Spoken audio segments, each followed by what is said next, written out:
together with the kids for their March break, and the rest of the family, for all of us coming together to spend time with each other and have fun together and eat together, Lord. I thank you, Lord, for giving us this opportunity, and I thank you, Lord, for letting us spend more time with the kids before they getting older, Lord. And I pray you give us more times like these where we could come together again. Thank you, Lord, for giving us this food that we are about to eat, oh Lord.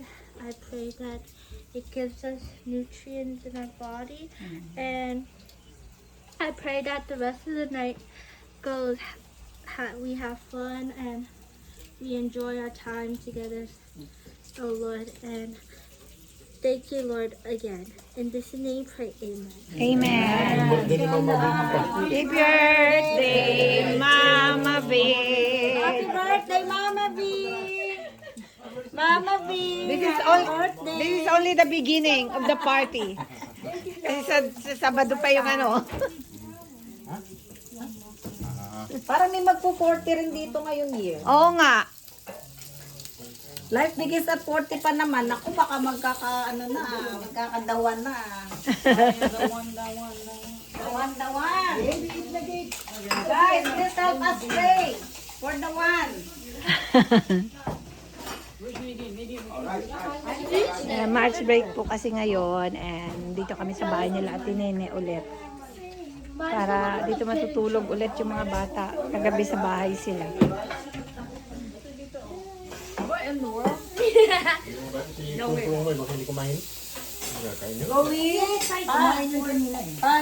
Yung kanilang gusto nila ng... Hello. Hello. Hi.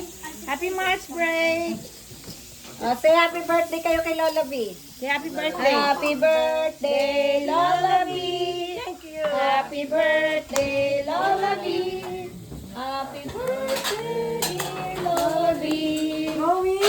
Happy birthday, Lola B. Advance po to. Advance birthday party. Kasi sa Sabado pa yung birthday niya talaga. Yeah, 74. 75 is the big 75, there will be a big party next year. Aba, nandito na kayong Four Sisters. Baka I know. See you soon, Mrs. Carpo. Mrs. Carpo. And Kuya Boy too, and Ate Yulin. At saka sila Kuya Boy and Ate Len. See you soon. O, tama-tama lang yung minaon naman yung pisa na tayo bago natin sila tinawag. Sarap yung may atay ng baboy. Ibig palitan mo muna ako sandali lang. Bakit? Ah, okay na. Dalawa na sila. Hindi mahirap yun na, ay nagabol ka ng ano dyan. Naghabol ng kabayo. Bili nga tayo ng ganito pa. Oh, masarap. Ito pa na. Regalo lang pa rin Diyos ko sa amin eh. Gusto ko yung baboy na ano, yung atay niya.